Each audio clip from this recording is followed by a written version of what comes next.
In this video, I'm going to explain how you book the cheapest flights to Nepal. Make sure you watch until the end. You do need a VPN in order to spoof your IP address so the flight companies can't tell you're actually in Nepal, otherwise they're going to charge you a lot more money. The one I recommend is super affordable and easy to use. It's called NordVPN. You can access NordVPN for the best possible price. Down the link in the description in the pinned comment. All you have to do is open it, download it. It's very easy. And here we want to search Nepal, because this is how you get the cheapest flights. You click on Nepal, and now we've connected to Nepal. Now we need to delete our cookies so the flight companies don't have the information that if you've ever searched cheap flights to Nepal before. So you want to click these buttons here, then you want to do delete browsing data. Then make sure all time is selected, all these boxes are selected. You want to do delete data, and now we have no data. Then we need to go on Skyscanner, and this is the world's #1 flight comparison site. You can access Skyscanner for free via the link in the description and pinned comment. You want to click on the globe icon, and then you want to change your country and region to Nepal. Then do save. I don't know where you're flying from. I'm going to be flying from London.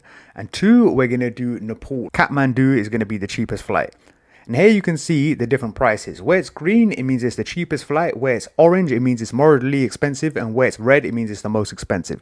Or we can do flexible dates where we can get the cheapest flight, which is actually in July. So we click on July and return in July. And here you want to pick how many adults or children you're traveling with. Click apply, then click search. The cheapest flights I can see is 247, and we're going to return 1 week later at 246. We're going to scroll down and click on find flights. Skyscanner has searched 487 different results to give us the best possible price. So it's split into 3 different categories. We have best, which is $993, 16 hours. Cheapest, which is not worth talking about because it's almost a day and a half.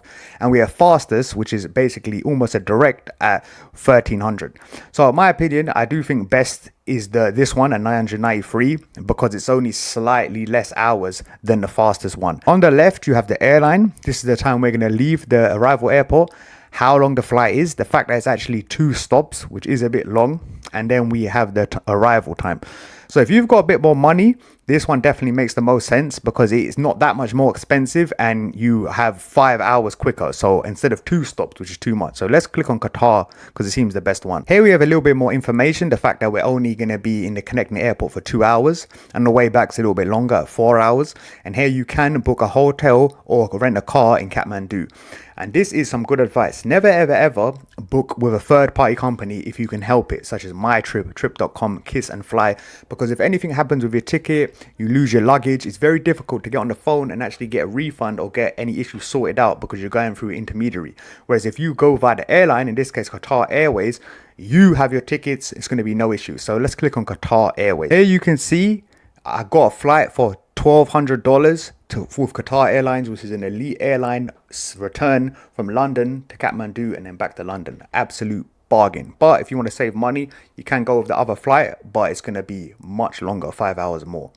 To get these cheap flights, you do need a VPN. You can access it by the link in the description and pinned comment. VPNs can do a lot more than just get cheap flights. They encrypt your traffic. So if you ever use public Wi-Fi, such as a train station, airport, or coffee shop, if a hacker's using the same Wi-Fi, it's much easier for them to hack your personal information and to steal your bank details.